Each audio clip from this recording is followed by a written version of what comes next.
ख़वातीनो हज़रात, मैं हूं ग़ज़ाल अहमद और आप देख रहे हैं समा मनी। आज मैं और हमारे सीनियर कॉरेस्पॉन्डेंट कराची से मिस्टर सैयद रिजवान आमिर आपकी पेशे खिदमत हाजिर हैं करंट इकोनॉमिक अपडेट्स के साथ। तो सबसे पहले तो रिजवान भाई, अस्सलाम वालेकुम, वेलकम टू द शो। वालेकुम अस्सलाम गजाल। वालेकुम अस्सलाम। सारे नाजरीन को भी बहुत बहुत सलाम मेरा।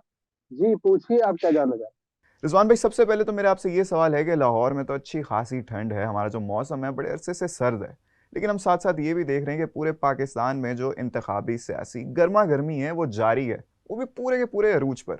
तो how is that affecting the stock market? हैं? गजाल देखें, स्टॉक मार्केट तो आपको पता है कि खबरों पे चलती है, ठीक है ना। और जी। जिस तरह से स्टॉक मार्केट में नया साल का आगाज हुआ और पिछले साल जितना जबरदस्त किस्म का स्टॉक मार्केट ने रिटर्न दिया 55%, जी। ये एक बड़ा अनयूजुअल था, हिस्टोरिकल था। तो अब चूंकि ये इतना ज्यादा रिटर्न दे चुकी थी, स्टॉक मार्केट इतना ज्यादा बढ़ चुकी थी, 26,000 पॉइंट का इजाफा सिर्फ 6 महीने से भी कम वक्त में, ये एक तारीख रकम हो चुकी है।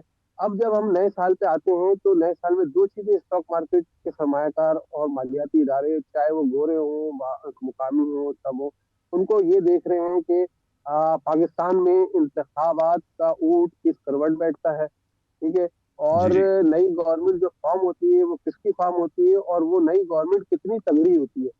काया कि उसको कोलिशन गवर्नमेंट बनानी पड़ती है, और या फिर वो क्या कहते हैं इतनी मेजोरिटी से आती है कि वो खुद गवर्नमेंट बनाए और मजबूत एक हुकूमत हो।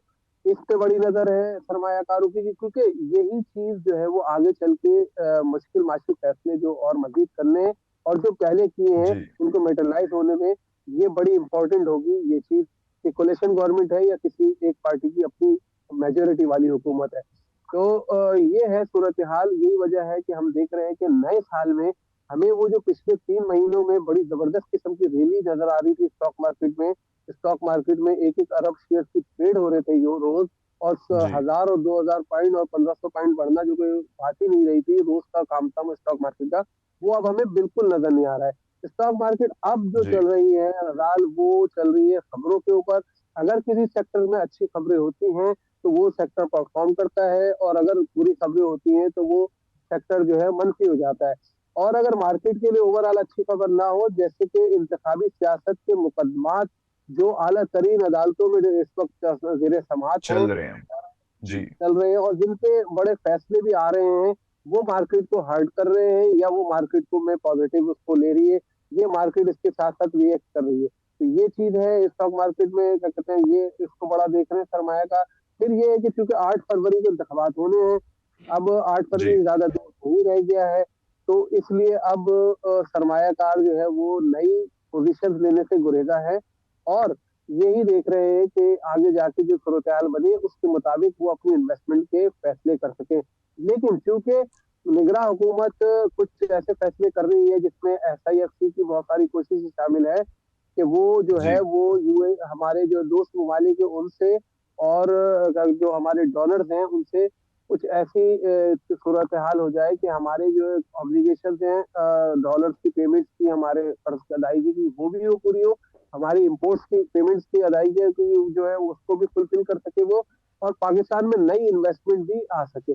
तो ये जो चीजें हो रही थी अच्छा साथ रिजवान साथ भाई, ये। आपने जो इफेक्ट्स बताए हैं अभी, कि जो भी अभी इफेक्ट्स आ रहे हैं पॉलिटिक्स के और जो भी केसेस चल रहे हैं अदालतों में हमारे, उनके हमारे स्टॉक मार्केट पर, तो क्या यही वजह है कि हम देख रहे हैं कि तकरीबन 15 बार हमारी स्टॉक मार्केट 65,000 पॉइंट्स की वो जो हद है उसको टच कर सकी है, लेकिन उसके बावजूद भी पता नहीं हमें वहां पे कोई ऐसी रेजिस्टेंस नजर आ रही है कि हम वहां पे ना सस्टेन नहीं कर पा रहे, हम बार बार वहां से गिर जाते हैं। तो इसकी क्या वजह है? इसकी वजह ये है, देखें, महंगाई पाकिस्तान में जो है ना वो कम नहीं हो रही है। ज्यादातर मार्केट जी। का निसार इस बात पे था कि, और स्टेट बैंक भी फोरकास्ट ही कर रहे थे कि पाकिस्तान में महंगाई नीचे आएगी, और शरह सूद भी जो है वो क्या कहते हैं, सरमायाकारों को इस पर तवक्का थी कि शरह सूद उसकी वजह से स्टेट बैंक को कम करनी पड़ेगी, और शरह सूद जी। कम होने का स्टॉक मार्केट बहुत अरसे से इंतजार कर रही है। तो लेकिन जिस तरह महंगाई नीचे नहीं आ रही, और उसकी वजह से अब ये है कि जो मार्केट आइंदा जनवरी के एंड में मॉनेटरी पॉलिसी कमेटी का इजलास है, तो इसमें यही कहा जा रहा है कि ज्यादातर लोगों का ये ख्याल है कि शायद स्टेट बैंक बढ़ती हुई महंगाई और महंगाई की सूरत हाल को देखते हुए शरह सूद कम ना करे, और इसको इसी सतह पे 22% पे बरकरार रखा जाए, क्योंकि आपको आईएमएफ और वर्ल्ड बैंक भी ये कह चुके हैं कि आपके यहाँ महंगाई जो है वो कम नहीं हो रही है, आप जो है मॉनेटरी पॉलिसी स्टांस जो है वो टाइट रखें।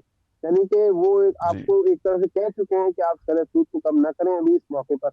हालांकि अब मैं आपको बताऊं, आईएमएफ ने भी जो है वो क्या कहते हैं, जो पहले फोरकास्ट की थी पाकिस्तान में, उसने फोरकास्ट की थी कि ये 26% होगी, और उसके बाद ये फोरकास्ट बाद में दोबारा की कि ये 22% आ जाएगी। लेकिन अब उन्होंने हम्म लेटेस्ट जो रिव्यू किया है अपनी फोरकास्ट से पाकिस्तान में महंगाई के हवाले से, उनका ये कहना है कि अब ये 24% रहेगी।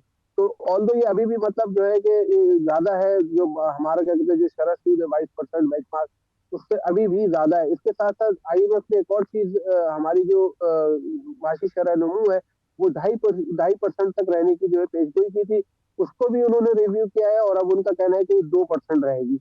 वो कि पाकिस्तान का स्टेट बैंक इससे इतफाक नहीं करता, और माशी माहिरीन जो हमें बताते हैं वो यही है कि पाकिस्तान में 2.5 से 3% माशी ग्रोथ रह सकती है हमारी। लेकिन इसके साथ साथ जो महंगाई कम नहीं हो रही, ये बड़ा कंसर्न है। फिर ये कि हमें जो है ना, हमें अप्रैल तक जो है वो 4 अप्रैल और जून, अप्रैल मई जून, इस 3 महीने में $4 अरब के जो है ना कर्जे वापस करना है, या तो ये शेड्यूल हो जाए, तब भी हमें जो है ना $2 अरब लाजमी चाहिए देने के लिए। तो हमारी कुछ ऑब्लिगेशन जी हैं, इसकी वजह से जो है ना हमारे रुपए को भी आप दबाव में देख रहे थे पिछले दिन। अभी कुछ थोड़ा सा बेहतर हुआ है, लेकिन अब अभी भी उस तरह से बेहतरी नहीं आई जिस तरह से तवक्का की जा रही थी कि शायद ये 250 पे आ जाएगा। लेकिन रुपया ₹250 पे डॉलर नहीं आया। उसकी भी बड़ी वजह यही है कि अब हमारी इम्पोर्ट थोड़ी सी बढ़ती हुई नजर आ रही है, और अब हमें पेमेंट्स जो है वो काफी ज्यादा हमारे जो है ना मैच्योर हो रही है, चाहे वो कर्ज हो, चाहे वो हमारी इम्पोर्ट्स की पेमेंट हो। और रिजवान भाई, सुनने में ये भी आ रहा है कि मुत्तहदा अरब अमारात ने हमें जो कर्ज दिया हुआ था उनमें से वो अच्छी खासी डिसेंट अमाउंट वापस लेना चाह रहे हैं। So how is that going to affect the stock market, और हमारे पाकिस्तानी रुपए को वो किस तरह अफेक्ट करेगी? हाँ, बिल्कुल रेलेवेंट सवाल है वकाल आपका, और लोगों की भी इस पे नजरें हैं। इस पे हमारी बात भी हुई है, मेरी स्टेट बैंक के कुछ आला हुकाम से गुफ्तगू हुई थी। उनका ये कहना है जी जराये के मुताबिक कि आईएमएफ के जो $700 मिलियन है, ये $70 करोड़ वो 24 घंटे के अंदर अंदर पाकिस्तान को मिल जाएंगे। और इसके साथ साथ जो है यूएई जो है उसका जो $3 अरब उसने हमारे स्टेट बैंक ऑफ पाकिस्तान में रखवाए हुए हैं, उसमें से $2 अरब जो है मेच्योर हो रहे हैं यही जनवरी में, 23 जनवरी तक। तो उस पर भी बातचीत चल रही है हुकूमत पाकिस्तान की यूएई से, और इम्कान इस बात का जाहिर किया जा रहा है कि ये बातचीत में पेशरफ्त होगी, और यूएई $2 अरब के जो है वो जो मेच्योर होने वाला कर्ज है उसको मजीद 1 साल के लिए हमें मोहलत दे देगा और वापस नहीं लेगा। तो इससे जो है अगर ये दोनों चीजें हो जाती हैं, जिसका काफी हद तक इम्कान है, तो हम मुस्तकबिल में आगे जाके देखेंगे कि रुपया मजीद जो है वो तगड़ा होगा और डॉलर की कदर नीचे आएगी। लेकिन आज थोड़ी सी करेंसी मार्केट में हमें रुपए पे दबाव नजर आ रहा था, क्योंकि उसकी वजह ये एग्जैक्टली होती है कि हम इम्पोर्ट्स की पेमेंट्स वगैरह आ जाती हैं कुछ जी भारी या बड़ी, तो वो उसकी वजह से जो है वो आज थोड़ा सा डॉलर अप्रिशिएट किया है उसने। दो अप्रिशिएट सौ किया। जी अप्रिशिएट किया, ₹280.50 पे जो है इंटरबैंक मार्केट में ट्रेड कर रहा है डॉलर, और ₹281.50 पे जो है वो क्या कहते हैं ओपन करेंसी मार्केट में ट्रेड कर रहा है डॉलर। तो ये इस पे नजर है दोनों। और ये देखिए, अगर डॉलर नीचे आता है ना तो इससे स्टॉक मार्केट पर अच्छा असर पड़ेगा, क्योंकि डॉलर और तेल की कीमतें नीचे आएंगी तो पाकिस्तान में महंगाई नीचे आने के काफी चांस है। और अगर महंगाई नीचे आती है तो फिर अगर स्टेट बैंक इस मॉनेटरी पॉलिसी में नहीं भी करता, तो मार्च में जो मॉनेटरी पॉलिसी आएगी उसमें स्टेट बैंक को शरह सूद जी कम करनी पड़ेगी। और यही ट्रिगर है स्टॉक मार्केट के लिए कि इंतखाबात स्मूथली हो जाते हैं और शरह सूद आगे जाके नीचे जी आती है, और महंगाई कम होने से तो स्टॉक मार्केट बहुत अच्छी हो सकती है। ये ऐसा कहा जा रहा है माहिरीन की तरफ। रिजवान भाई, फरवरी और मार्च में रिजल्ट सीजन स्टॉक मार्केट के लिए ट्रिगर है। क्या इलेक्शन से मार्केट दबाव में रहेगी? जी जी बिल्कुल, ये अच्छा, ये इस रिजल्ट सीजन का लोगों को इंतजार भी है, क्योंकि कंपनीज ने बड़े अच्छे जो है उनके रिजल्ट सीजन की तवक्का है, उनके रिजल्ट अच्छे आएंगे। माहिरीन भी बता रहे हैं, स्टॉक ब्रोकर्स का भी ये सही कहना है। और ये अगर रिजल्ट अच्छे होते हैं और ब्लू चिप कंपनी के अच्छे डिविडेंड देती है, इसके साथ साथ जो है वो सर्कुलर डेट खत्म करने के हवाले से जो है वो हुकूमती स्कीम जो है वो लॉन्च हो जाती है इस फरवरी मार्च में। और बड़ी कंपनियां जैसे ओजीडीसी और पीपीएल जो मार्केट के हैवी वेट है, वो अच्छा बड़ा डिविडेंड को अनाउंस कर देते हैं। तो ये तो मार्केट के लिए बहुत जबरदस्त किस्म का ट्रिगर होगा, और मार्केट इस पे जो है वो काफी बुलिश हो सकती है। लेकिन उसके साथ साथ जो इंतखाबात को देखना होगा कि इंतखाबात में क्या सूरत हाल रहती है। और बाद में इंतखाबात के नताइज को किस तरह तस्लीम किया जाता है, दुनिया किस तरह तस्लीम करती है, सियासी जमातें किस तरह तस्लीम करती हैं, और ये कितने स्मूथली होते हैं। कोई इसमें झगड़ा खुदा ना खास्ता कोई जानी नुकसान माली नुकसान नहीं होता और अच्छे तरीके से हो जाते हैं, और दुनिया इसको तस्लीम भी कर लेती है और सियासी जमातें भी। तो ये तो फिर समझ लें कि स्टॉक मार्केट की बल्ले बल्ले होगी। चलें रिजवान भाई, आपका बहुत बहुत शुक्रिया आज हमें अपना कीमती वक्त देने का, और उम्मीद करता हूँ कि कल जब हम बात कर रहे हो तो वापस हमारा जो पाकिस्तानी रुपये है वो अप्रिशिएट कर रहा हो। अभी तक के लिए इतना ही, हमारे साथ जुड़े रहिए, देखते रहिए समा मनी। मुलाकात होती है आपसे अगली वीडियो में। अल्लाह हाफिज़।